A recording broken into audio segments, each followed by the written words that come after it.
अगर आप भी परेशान हो गए फॉरेक्स टाइमिंग समझने की कोशिश कर करके तो डोंट वरी, इस वीडियो को बस एंड तक देख लेना है। इस वीडियो में मैं आपको सारे फॉरेक्स टाइमिंग्स के बारे में, फॉरेक्स मार्केट आवर्स के बारे में, आपको कब ट्रेड करना चाहिए, अगर आप एक वर्किंग प्रोफेशनल हो या स्टूडेंट हो तो आपको कब ट्रेड करना चाहिए, कैसे ट्रेड करना चाहिए, कौन से इंस्ट्रूमेंट में ट्रेड करना चाहिए, इस पूरे वीडियो में एक कंप्लीट गाइड देने वाला हूँ। बिना टाइम वेस्ट किए चार्ट पर चलते हैं। और तो सबसे पहले आपको मैं समझा देता हूँ कि कौन से सेशंस होते हैं, कितने सेशंस होते हैं और कैसे मार्केट आवर्स काम करते हैं। उसके लिए आपको क्या करना है, आपको इस पर्टिकुलर वेबसाइट पे जाना है babypips.com। इसका लिंक मैं आपको डिस्क्रिप्शन में दे दूंगा। उसमें आप टूल्स पर जाके forex market hours per click कर सकते हो। जब आप क्लिक करोगे उस पर तो आपको कुछ ऐसा देखने को मिलेगा। अब यहाँ पे आप जो भी टाइम जोन में हो, 90% लोग इंडियन टाइम जोन में होंगे, तो यहाँ पे आप अपना टाइम जोन सिलेक्ट कर सकते हो। कोलकाता, मुंबई, जो भी है। अगर आप मान लो दुबई में हो तो आप यहाँ पे दुबई टाइम जोन सेलेक्ट कर सकते हो। तो यहाँ पे मैं मुंबई सेलेक्ट कर लूँगा, as most of the viewers will be from Mumbai. And यहाँ पे आपको दिखेगा कि आपको 4 सेशंस दिख रहे हैं। एक सिडनी सेशन आपको दिख रहा है, एक टोक्यो सेशन आपको दिख रहा है, एक लंदन दिख रहा है और एक न्यूयॉर्क दिख रहा है। एंड कुछ ऐसे सेशंस भी है जो ओवरलैप करते हैं। ओवरलैप का मतलब सेम टाइम पर दोनों सेशंस ऑपरेट कर रहे होते हैं। जैसे कि आप यहाँ देख सकते हो, 6 बजे से, सुबह 6 बजे से लेके सुबह 11 बजे तक सिडनी और टोक्यो दोनों चल रहे होते हैं। बट सुबह 11 बजे सिडनी बंद हो जाता है और टोक्यो सेशन जो है वो दोपहर के 2 बजे तक चलता रहता है।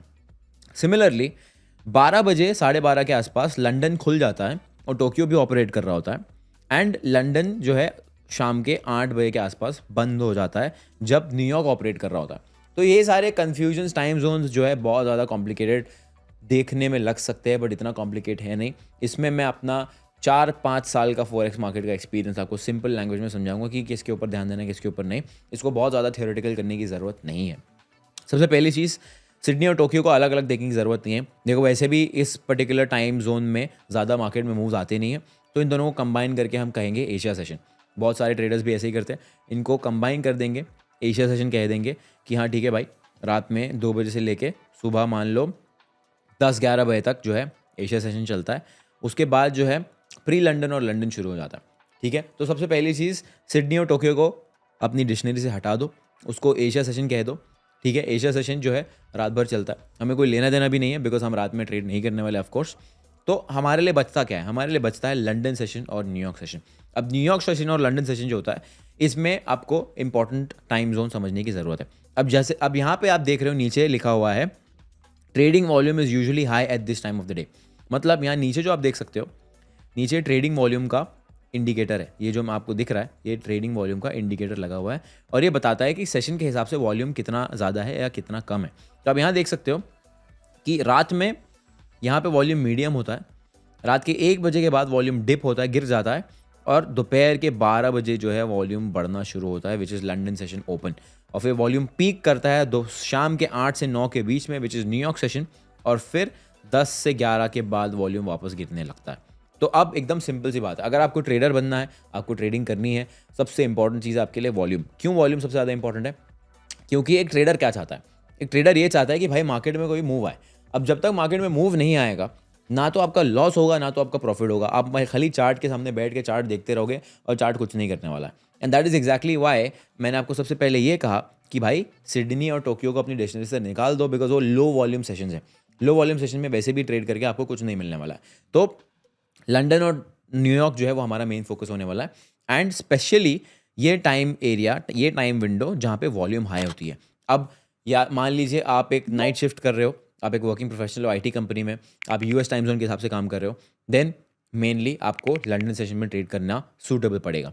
अब मान लीजिए आप एक कॉलेज स्टूडेंट हो, फॉर एग्जांपल आपकी कॉलेज सुबह 6-7 बजे शुरू होती है, आप मान लीजिए 11 बजे तक फ्री हो जाते हो या 12 बजे तक फ्री आते हो या दोपहर में 4 बजे तक फ्री होते हो, देन आपके लिए न्यूयॉर्क सेशन जो है सूटेबल है।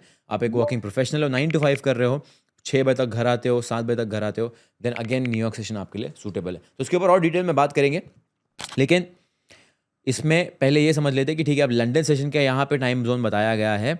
अब अगर आप ये गूगल भी करोगे, चैट जीपीटी में पूछोगे, कहीं भी पूछोगे, तो आपको यही बताएगा कि भाई साहब लंदन सेशन 12:30 से लेके शाम के 9:30 तक चलता है। आपको उसको ध्यान देने की ज़रूरत नहीं है। लंदन सेशन का मेजर मूव जो आता है वो है 12:30 से लेके दोपहर के 2 से 3 बजे तक। उसके बाद जो है मार्केट प्रीटी मच ड्राई हो जाता है और फिर मार्केट में वॉल्यूम जो है न्यूयॉर्क सेशन के टाइम पे आता है। अगर आप यहाँ पे देखोगे तो यहाँ पे आपको दिख रहा है कि वॉल्यूम ऊपर जा रहा है, ऊपर जा रहा है, यहाँ पे फ्लैट हो गया वॉल्यूम। 3 से 5 के बीच में वॉल्यूम फ्लैट हो गया। तो 3 से 5 का भी टाइम विंडो आपको पकड़ के निकालना है और उसको साइड में रख देना है, बिकॉज 3 से 5 जो है मार्केट ज़्यादा मूव नहीं देता है। अगेन ये डिपेंड करता है आप कौन से इंस्ट्रूमेंट की बात कर रहे हो, बट मेजॉरिटी जो टॉप 5-10 इंस्ट्रूमेंट्स है फॉरेक्स मार्केट में वो फ्लैट हो जाते हैं, ज़्यादा मूव नहीं देते। तो अगेन मैं आपके लिए बहुत चीज़ें सिंप्लीफाई कर रहा हूँ, बिकॉज क्या होता है कि लोग गूगल पे जाते हैं, चैट जीपीटी जाते हैं, यूट्यूब पे आते हैं, तो उनको लोग थ्योरी समझा देते हैं बट प्रैक्टिकल समझा नहीं पाते क्योंकि वो खुद ट्रेडिंग नहीं करते हैं। लेकिन यहाँ पे मैं आपको समझा रहा हूँ कि ये जो मेन एरिया है ये आपको देखना है। तो लंदन सेशन का मैं आपको क्लियर कर देता हूँ, 12:30 से लेकर 3 बजे तक आपको ध्यान देना है अगर आप लंदन सेशन ट्रेड कर रहे हो तो अपनी डिक्शनरी में ये लिख लो कि लंदन सेशन का मतलब है 12:30 से दोपहर के 3 बजे तक, ठीक है। अब न्यूयॉर्क सेशन की बात करते हैं। अब न्यूयॉर्क सेशन में आप देखोगे तो 5:30 के बाद जो है वॉल्यूम शुरू होना स्टार्ट होता है। अब न्यूयॉर्क सेशन में मैंने ये ऑब्जर्व किया कि न्यूयॉर्क सेशन का जो सेकंड आवर है, सेकंड आवर मतलब अगर न्यूयॉर्क सेशन 5:30 बजे खुल रहा है शाम को, तो 6:30 बजे से एक्चुअल वॉल्यूम आना शुरू होता है। तो अगर आप न्यूयॉर्क सेशन में ट्रेड करना चाह भी रहे हो और आपको ऐसा लग रहा है कि भाई मैं तो घर ही 6 बजे आता हूँ, मैं न्यूयॉर्क कैसे ट्रेड करूँगा, डोंट वरी, 6:30 से एक्चुअल वॉल्यूम आना शुरू होता है।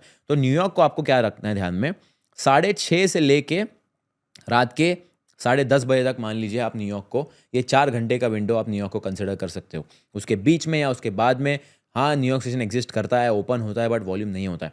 As a trader I repeat, आपके लिए सबसे ज़्यादा इंपॉर्टेंट है वॉल्यूम। अगर मार्केट में वॉल्यूम ही नहीं है, अगर आप मार्केट में ट्रेड एंटर करते हो, आप बाय करते हो, सेल करते हो, ठीक है, या तो आप चाहोगे कि भाई स्टॉप लॉस हिट हो जाए, या तो आप चाहोगे कि मार्केट आपके फेवर में जाए, बट जब मार्केट साइडवेज रहेगा तो क्या कर लोगे? And that is the most frustrating part and that is the most useless part for a trader. So what you need to do is you need to make this windows very very clear. Theory मैंने आपको समझा दी, theory में से ना आपको unnecessary चीज़ काट के practicality भी समझा दी। अब एक बहुत इंपॉर्टेंट पॉइंट है जिसके ऊपर हमें बात करने की ज़रूरत है, विच इज़ DST। DST का फुल फॉर्म है डे लाइट सेविंग्स टाइम। अब डे लाइट सेविंग्स टाइम क्या होता है कि जब विंटर आता है में वेस्टर्न एरिया में, तो क्या होता है टाइम जोन जो है 1 घंटा आगे हो जाता है, 1 घंटा आगे शिफ्ट हो जाता है। तो अभी जो है, अब इसको आप गूगल भी कर सकते हो, अभी जो है हमारा जो डे लाइट सेविंग्स टाइम है वो बंद हो चुका है। तो हमारा लंदन सेशन 12:30 बजे ओपन होता है और टेक्निकली थियोरी के हिसाब से 12:30 बजे ओपन होता है और क्लोज होता है 9:30 बजे। बट जब डे लाइट सेविंग्स टाइम शुरू होता है तो डे लाइट सेविंग टाइम्स जो है वो कुछ महीनों के लिए होता है। I think from November to March daylight savings time होता है कुछ महीनों के लिए।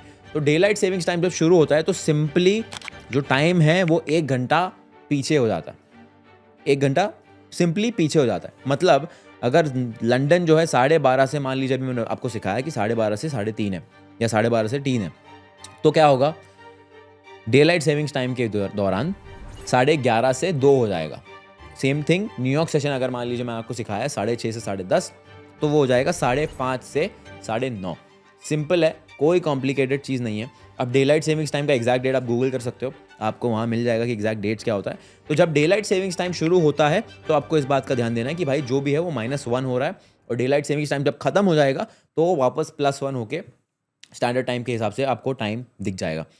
अब थोड़ा चार्ट्स पे आते हैं और समझने की कोशिश करते हैं। जो मैंने आपको सिखाया उसको थोड़ा अप्लाई करने की कोशिश करते हैं, देखते हैं कि भाई जो मैंने सिखाया वो सही भी है गलत। बिकॉज मैं हमेशा कहता हूँ कोई भी वीडियो है, कोई भी आप मेरा कोर्स भी ले रहे हो, आप मेरी यूनिवर्सिटी के अंदर हो, मैं कोई भी चीज़ आपको सिखा रहा हूँ उसको ब्लाइंडली प्लीज़ फॉलो मत करो, क्योंकि वो सेकेंड हैंड इन्फॉर्मेशन है। सेकेंड हैंड इन्फॉर्मेशन के ऊपर आप प्रॉफिटेबल ट्रेडर नहीं बन सकते। मैं आपको जो बता रहा हूँ वो इन्फॉर्मेशन आपने मेरे से ली है। अब जब तक वो इन्फॉर्मेशन को यूज़ करके आप खुद टेस्ट नहीं करोगे, खुद आपको बिलीव नहीं आएगा कि ये काम करता है नहीं करता है, तब तक आप उसको कॉन्फिडेंटली मार्केट में एक्सिक्यूट नहीं कर पाओगे। तो इसलिए बहुत ज़रूरी है जो भी मैं सिखा रहा हूँ उसको टेस्ट करना। तो अब हम आ गए गोल्ड के चार्ट पे, ठीक है। इंडिकेटर्स में जाएंगे, इसमें सर्च करेंगे FXN एशियन सेशन रेंज, अभी आ जाएगा इंडिकेटर। और जब आप ये इंडिकेटर को अप्लाई करोगे तो यहाँ पे आपको दिखेगा कि 3 डब्बे बन के आ रहे हैं कैंडल्स के ऊपर। अब ये A is equal to Asia session, ये एशिया सेशन का है, ये लंदन सेशन का है और ये न्यूयॉर्क सेशन का है, ठीक है। तो आपको इसके हिसाब से देखना है कि भाई मार्केट एग्जैक्टली कर क्या रहा है। अब जैसा कि हमने सीखा है वीडियो में कि एशिया सेशन में मार्केट ज़्यादा मूव नहीं देता, जैसा कि आप देख सकते हो कुछ खास मूव नहीं आया, ठीक है, मूव आया है बट कैंडल्स आप देख सकते हो छोटी छोटी कैंडल्स है, लो वॉल्यूम्स है। यहाँ पे वॉल्यूम इंडिकेटर भी आपको दिख रहा होगा, लो वॉल्यूम्स है। अब यहाँ पे लंदन सेशन शुरू हो गया 12:30 से लेके यहाँ पे 4:30 तक का मैंने सेटिंग रखा हुआ है। 12:30 बजे आप देख सकते हो वॉल्यूम आया, मार्केट ने एक ट्रेंड दिया, बड़ी बड़ी कैंडल्स अपने को देखने को मिल रही है। उसके बाद बच गया 5:30। अब मैंने आपको क्या कहा था, मैंने आपको कहा था कि 5:30 पे इतना खास मूव नहीं आता है, 6:30 which is second hour of New York session is when the volume actually comes in. अब यहाँ देख सकते हो 6:30 बजता है एंड वॉल्यूम आना शुरू हो जाता है। मार्केट ने एक डाउन ट्रेंड दिया है हमें इस पर्टिकुलर सिनारियो में, तो इसको एक और 2-3 बार देख लेते हैं। Asia session low volume flat market. London session शुरू होते ही, लंडन सेशन यहाँ पे शुरू होते ही वॉल्यूम आया, हमें थोड़ा ट्रेंड देखने को मिला। फिर यहाँ पे टेक्निकली 5:30 बज गए, यहाँ पे आपको टाइम दिख रहा होगा, यहाँ पे 5:30 बज गए, मूव नहीं आया। 6:30 जैसे ही बजता है वैसे ही एक ट्रेंड आया और मार्केट ने वॉल्यूम दे दिया, मूव दे दिया। क्योंकि सबसे आसान काम है थ्योरी दे के, गूगल करके, ChatGPT करके आपको प्रैक्टिकल आपको ये सब सिखाना कि भाई ये टाइम है, बट उसका आप क्या कर लोगे अगर आप उस पर प्रॉफिट ही नहीं कर पाओगे, उस पर आप ट्रेड ही नहीं कर पाओगे। So this is theory plus practical, so that जब आप मार्केट में इसको अप्लाई करने जाओगे तो you will have a lot of ease, you will have a lot of understanding कि एक्चुअली अच्छा ठीक है, ये सब तो ठीक है, मुझे समझ में आ गया है, बट मुझे यूज़ ये सब चीज़ें करनी है, and this is the most important part. So I hope that इस पर्टिकुलर वीडियो में आपको पूरा समझ में आ गया क्लियरली कि फॉरेक्स मार्केट आवर्स में क्या आपको ध्यान देना है, क्या आपको ध्यान नहीं देना है। एंड आई डोंट थिंक इसके बाद आपको कहीं और जाने की ज़रूरत पड़ेगी। आपको मैंने वेबसाइट बता दी है, bbpips.com है, यहाँ पे आपको ये सब देखने को मिल जाएगा वॉल्यूम के साथ एंड ऑल ऑफ दैट। तो अगर आप मान लीजिए आप जब शुरुआत में सीखोगे इस चीज़ के बारे में, टाइमिंग लिखना शुरू करोगे, समझना शुरू करोगे, तो कभी कभी ऐसा होगा कि यू विल फील कि भाई अच्छा अभी कौन सा सेशन चल रहा है मुझे पता ही नहीं है। तो जो भी मैंने आपको बताया है उसको आप लिख सकते हो, अपने ट्रेडिंग डेस्क पे चिपका सकते हो टू रेफर, और else you can come to the website, you can seek, and ये आपको बता देगा कि कौन सा सेशन चल रहा है। बट ऑफकोर्स यहाँ पे थियोरेटिकल नॉलेज मिलेगा, जो मैंने आपको बताया है उसको ज़रूर ध्यान में रखना, उसको ज़रूर नोट कर लेना एंड अपने ट्रेडिंग डेस्क पर चिपका देना या अपने लैपटॉप में सेव कर लेना, कहीं भी सेव कर लेना, and that will help you for sure. Thank you so much, I will see you in the next one.